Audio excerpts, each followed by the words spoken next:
तूल कह रहे थे, 2 कागज कलम। तो फिर ये मोहब्बत कौन सी थी कि रसूल मांग रहे थे और वो मोहब्बत में दे नहीं रहे थे।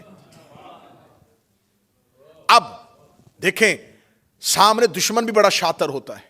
उन्होंने ये तवीलें बयान की, जब हमारे उलमा ने आगे से दिफा किया, उन्होंने फिर आगे से एक पोजीशन और ली। मैं अगली पोजीशन पे जाने लगा हूं। अब मैं अगले मोर्चों पे आ गया हूं। अब अगले मोर्चे पे हमला हम पे क्या हुआ? अच्छा, आप शियों को बड़ी तकलीफ हुई कि नहीं दिया उन्होंने कागज कलम, तो अली दे देते, अली दे देते। अच्छा, ये हिकमत मुझे आज तक समझ में नहीं आई कि जवाब देने की बजाय फौरन कहते हैं अली ने क्यों नहीं किया, अली ने तलवार क्यों नहीं उठाई, अली ने ये काम क्यों नहीं किया, अली ने ये काम क्यों नहीं किया। अच्छा, चले आए। कहते हैं जी कि उस वक्त एक तुर्क है बुखारी का, जिसमें उसने लिखा है कि उस वक्त हुजरे में सहाबा और अहले बैत, लेकिन जो हमारे मुहद्दिसीन ने बताया, उन्होंने कहा वो अहले बैत से मुराद अहले किसा नहीं, बल्कि अहले बैत से मुराद जो घर में लोग रहते थे, वो उस वक्त हुजरे में मौजूद थे।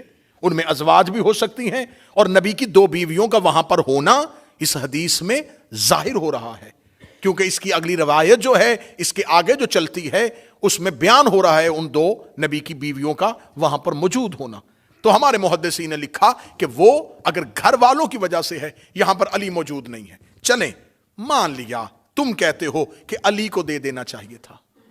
रसूल ने अगर अली से मांगा होता,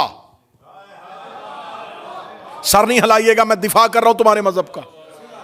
रसूल ने जब जब जहां जहां हुक्म दिया, अली का नाम लेके दिया। या अली खैबर में जाइए, या अली बिस्तर पे सोइए, या अली सूरह बरात की तबलीग के लिए जाइए। रसूल जब भी हुक्म अली को देते थे तो मुखातिब करके देते थे। यहां पर तो रसूल ने यह नहीं कहा ऐ अली मुझे कागज कलम दीजिए। कहते जी अच्छा, अगर अली को नहीं दिया तो मौजूद तो थे ना, तो जब सब मौजूद थे तो इसका मतलब फिर अली को दे देना चाहिए था। अली का नाम नहीं लिया तो जिसका आप इनकार कर रहे हैं उसका भी नाम नहीं लिया। अच्छा, उसका भी इनकार में नाम नहीं लिया। तो अब आया है खुद अपने ही जाल में सया कि जब रसूल ने इतने हुजरे में लोगों में किसी एक का नाम नहीं लिया था, तो जवाब एक ने क्यों दिया?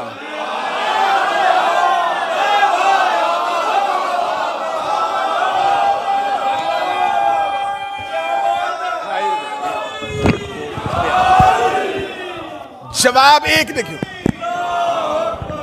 मादर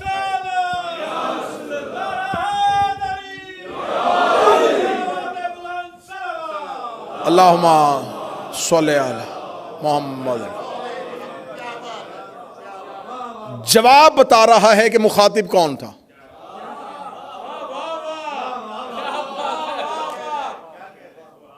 तो उन्होंने तो बोल के खुद साबित कर दिया। जब इतने लोग मौजूद थे, सारे चुप थे, तो जब उनका नाम ही नहीं लिया, तो जब अली चुप थे तो वो भी चुप रहते।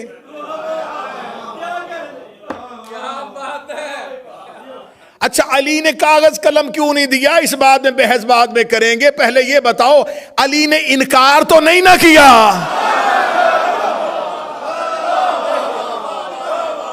मौला अली ने माज़ल्ला नबी पे हज़यान की तोहमत तो नहीं लगाई, तो ये इनकार क्यों किया गया? दूसरी एक और स्कॉलर उठा, उसने कहा देखें ये बात शिया जाकिरीन करते हैं और शिया उल्मा करते हैं, लेकिन उन्हें ये बताना चाहिए अपनी कौम को कि जब रसूल अल्लाह ये हुक्म दे रहे थे तो जब रसूल को पता था, आलिमुल गैब थे। शिया तो कहते हैं नबी के इल्म गैब के मानने वाले हैं, तो ये नबी के इल्म गैब के मोतकिद हैं, तो फिर इनको ये मानना चाहिए कि जब नबी को खबर थी कि मुझे कागज कलम नहीं देंगे तो नबी ने मांगा क्यों? ऐन आखिरी वक्त में नबी अपने आखिरी लम्हों में, आखिरी सांसों में क्यों वो चीज मांग रहे जिसके बारे में नबी को अंदेशा भी हो कि ये मुझे इनकार करेंगे, उससे मुझे तकलीफ होगी, झगड़ा हो जाएगा, उम्मत गुरोहों का शिकार हो जाएगी, मजमा सारा चुप भी हो जाए, जहां मुझे बात पहुंचानी मैं वहां पहुंचाने लगा हूं। जब अल्लाह को पता था शैतान ने सजदा नहीं करना, उसने हुक्म दिया क्यों था?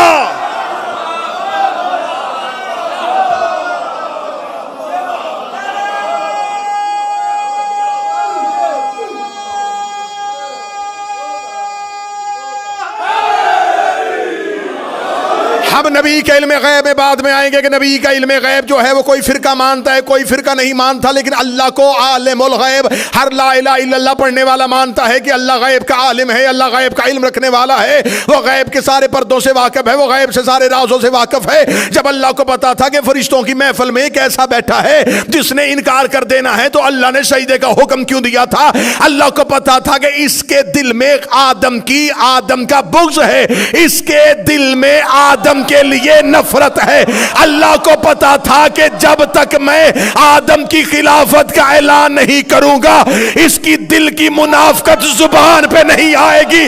अल्लाह ने आदम की खिलाफत का ऐलान किया ताकि मुनाफकत बाहर आए। नबी ने कागज कलम मांगा ताकि मुनाफकत बाहर आए।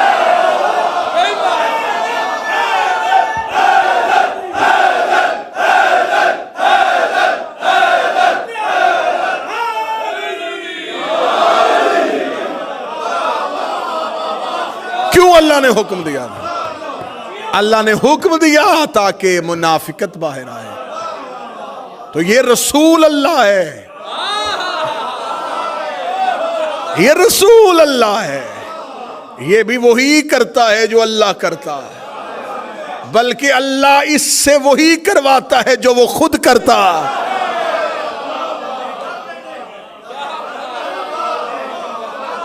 अल्लाह ने किया था ताकि मुनाफिकत बाहर आए, नबी ने भी किया ताकि मुनाफिकत बाहर आए। अल्लाह सजदे का हुक्म ना देता, हुसैनिया ब्रेडफोर्ड गिरदो नवा वालों, बरतानिया वालों, जुमला बहुत मुश्किल से कबूल होने वाला, लेकिन करना। अल्लाह अगर हुक्म आदम के सजदे का ना देता तो आज तक शैतान भी अलैहिस्सलाम होता।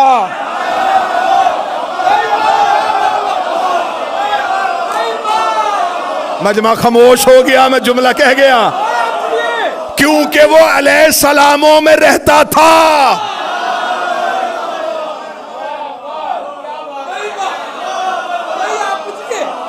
अगर अल्लाह हुक्म ना देता वो आज तक ना हमसे पकड़ा जाता।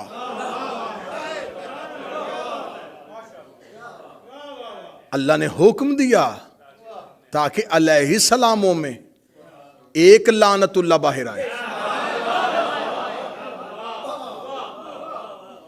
तो ये तो तौहीद का मंशूर है, ये तो इलाही नस्बुलैन है, ये तो दस्तूर इलाही है कि वो मुजरम को हमेशा ऐसे ही पकड़ता है।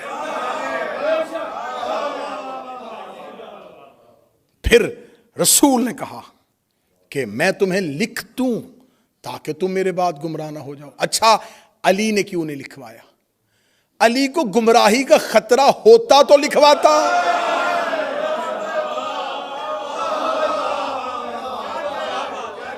लिखवा लेते, अली तुम लिखो कुरान की हाशिए में कि अली को गुमराही का अंदेशा था।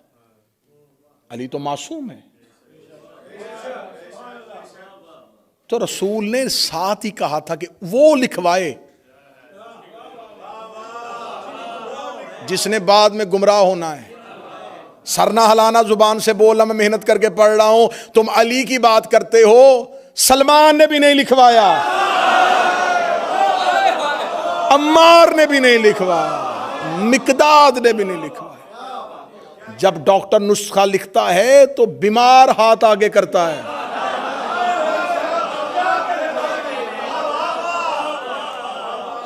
डॉक्टर एक मरीज को नुस्खा लिख के दे रहा और साथ एक सेहतमंद बैठ के कहे एक कॉपी मुझे भी दे दे, या वो खांसता हुआ मरीज उस सेहतमंद से कह दे अच्छा मौका है, लिख रहा है, तू भी लिखवा ले। वो कहेगा मैं लिखवाऊं क्यों, मुझे मर्ज ही कोई नहीं, ताकि तू मेरे बाद गुमराह ना हो जाओ। ये पहली हदीस मैंने पढ़ दी, ये हदीस है किरतास। दूसरी हदीस फिर लिख दी बुखारी ने। अब मैं क्या करूं, नबी से लिखवाई नहीं, और सही बुखारी में 7 दफा लिख दी।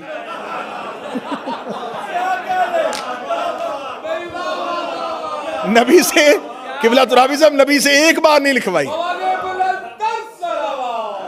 अल्लाहुम्मा सल्ली अला, नबी से एक दफा नहीं लिखवाई और बुखारी में बार बार लिख दी। चले मैं, क्योंकि ये वीडियो कैमरे की मौजूदगी में बात हो रही है, तो ये जो हदीस किरतास है ये बुखारी में पहला इसका हदीस नंबर 114, 3168 दूसरी जगह पे आई, 4431 तीसरी जगह पे आई, 4432 चौथी जगह पे आई, 7366 ये 5वीं जगह पे आई है, 3053 और 5669 ये है 7 वो हदीसों का नंबर जिसमें बुखारी ने हदीस किरतास को लिखा।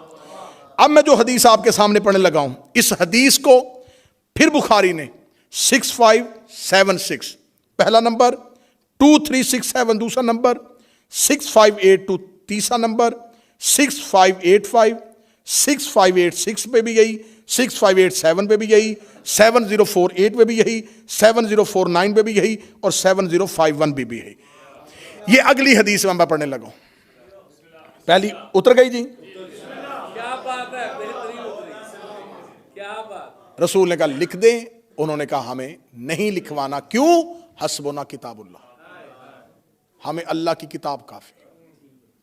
रसूल ने एक हदीस कही है, इन्नी तारिकुन फिकुम शकलैन, मैं तुम्हारे दरमियान 2 चीजें छोड़ के जा, किताबुल्लाह व इतरती अहले बैत, एक अल्लाह की किताब और एक मेरी इतरत। इस हदीस को बदला नहीं, रसूल ने कहा मैं कुरान छोड़ के जा रहा हूं और सुन्नत छोड़ के जा रहा हूं। अच्छा, रसूल चीजें 2 छोड़ के जा रहे, कुरान और सुन्नत, और जो हुजरे में शख्स खड़ा है वो कह रहा है हमें सिर्फ कुरान चाहिए।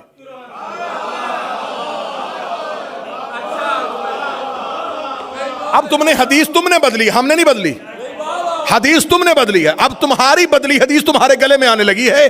तुमने कहा नबी 2 चीजें छोड़ के गए, एक कुरान और एक सुन्नत। ये हदीस भी तुम्हारी है और जो हुजरे में बोल रहा है वो भी तुम्हारा है। वो कह रहा है हमें सिर्फ कुरान चाहिए। अब सर नहीं, मुझे मजमे की जुबान से ताई चाहिए। जब उसने कह दिया था हमें सिर्फ कुरान काफी है, तो तुम्हारा फिरका अहले कुरान होना चाहिए था, अहले सुन्नत नहीं होना चाहिए।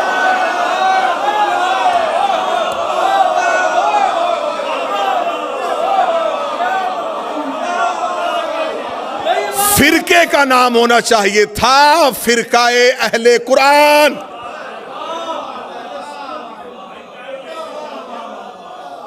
क्योंकि सिर्फ कुरान काफी है, हमें सिर्फ कुरान काफी है। फिर आज मेरा अहले सुन्नत भाई जो इस मजमे में मौजूद है, जो जहां जहां सुनेगा, आज के बाद या उस शख्स को मानना या हदीस मानना।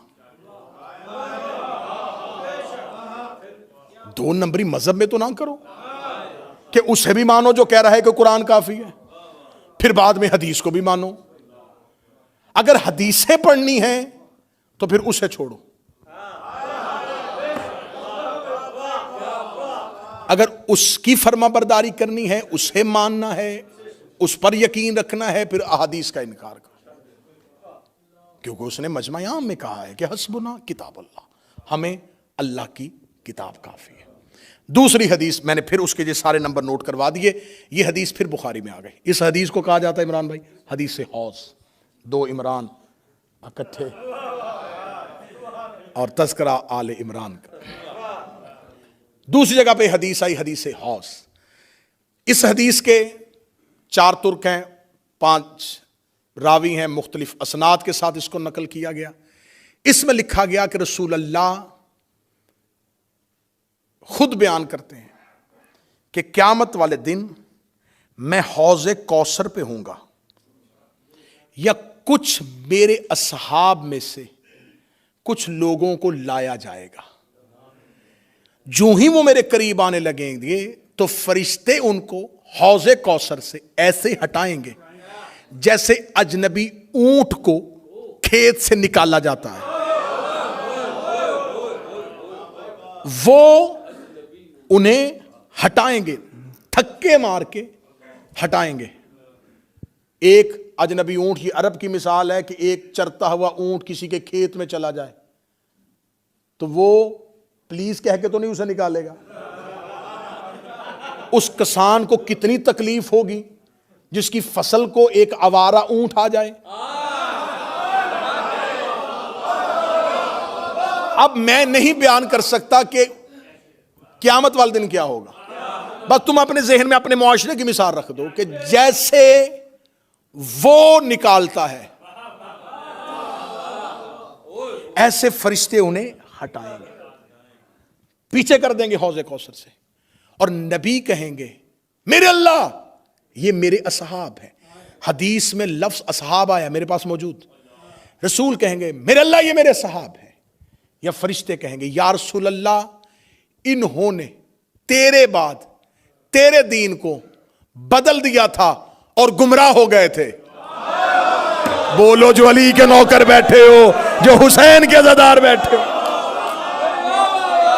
इन्होंने तेरे बाद तेरे दीन को बदल दिया था और गुमराह हो गए थे। ये कहां से हटाए जाएंगे? हौज़े कौसर से।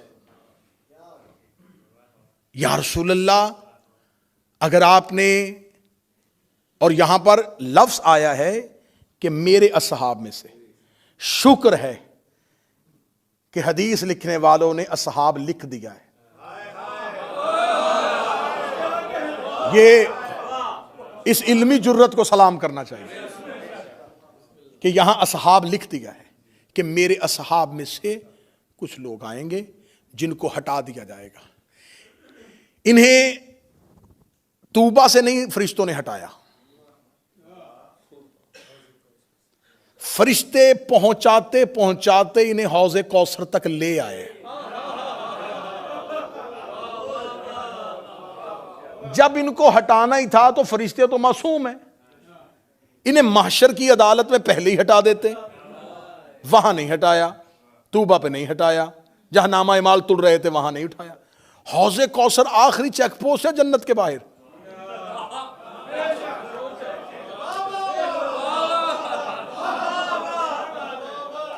आखिरी चेक पोस्ट है, वहां तक ले आए। जब वहां पहुंच गए तो फिर आराम से भी नहीं हटाया, फिर धक्के मार के हटाया। तो मेरे लगर इनको हटाना ही था, इनको पहली मंजिल से हटाता, दूसरी मंजिल से हटाता, तीसरी मंजिल से हटाता, इन्हें हौज़े कौसर तक क्यों लेके आया? नबी ने कहा था इन्नी तारिकुन फीकुम अस्सक़लैन, मैं तुम्हारे दरमियान दो करां कदर चीजें छोड़ के जा रहा हूं।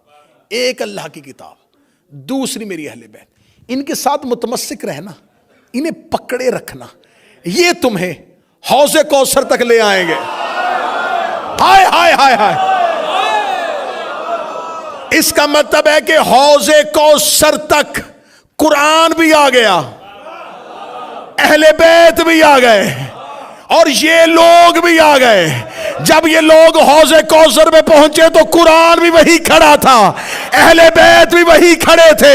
जब कुरान और अहले बैत को देखा, फरिश्तों ने इन्हें फौरन हटाना शुरू कर दिया। मेरे लब धक्के मार के क्यों हटाया? फरमाया इसलिए कि अल्लाह कुरान में वादा कर चुका है, इन्नमा युरीदुल्लाहु लियुज़हिबा अन्कुम अर्रिज्सा। अहले बैत अल्लाह तुमसे हर रिजस को दूर हटा।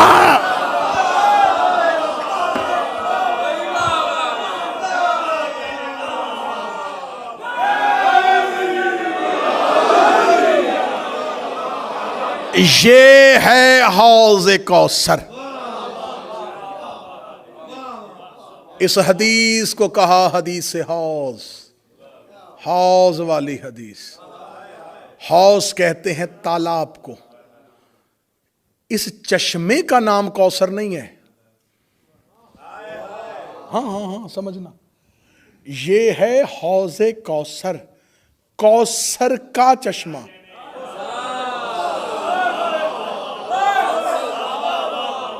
इसका अपना नाम कौसर नहीं।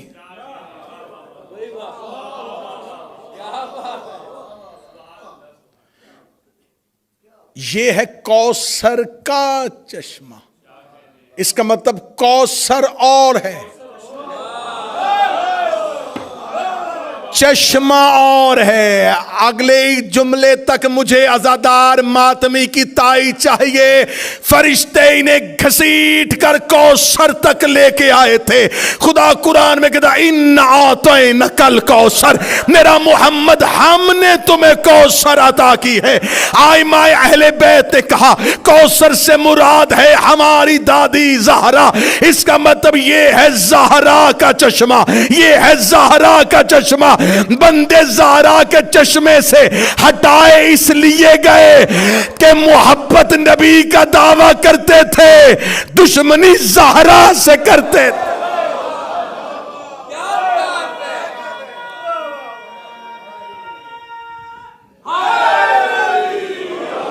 जिन्हें हटाया गया वो डायरेक्ट ज़हरा के दुश्मन थे।